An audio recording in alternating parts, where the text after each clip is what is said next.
Ametetea gavana wa kaunti ya Uasin Gishu Jonathan Bii licha ya madai kuwa umaarufu wake unapungua miongoni mwa wakazi wa kaunti hiyo. Akizungumza wakati wa sherehe ya kuwakabidhi waendeshaji bodaboda na wamiliki wa matatu hati za umiliki katika eneo la Kapsaret, Sudi alisema wanaompinga gavana Bii ni watu wasio na kazi muhimu ya kufanya ambao wanasaka nafasi katika kaunti hiyo. CS yetu ni wa kwanza hawajaleta hata ujinga ya impeachment.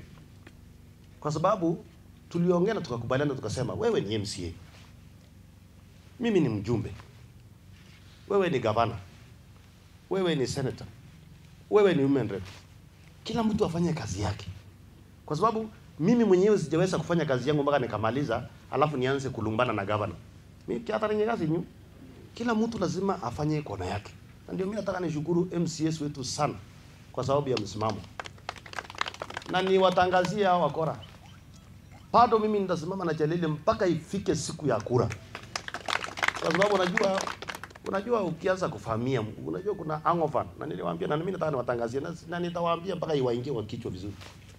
Unajua wengine walikuwa wanafanya kaunti hapo, wengine walikuwa nini hapo. Sasa hiyo hangover bado iko kwa kichwa yao. Wanataka kudistract ule mtu asifanye kazi. Mimi nataka niwaombe wakaaji wa Uasin Gishu. Ombeeni viongozi. Wafanye kazi kwa ile wakati mmewachagua. Ikibaki 6 months kila mtu aanze kujitetea. Lakini for now tufanye kazi. Si ni kweli jamani?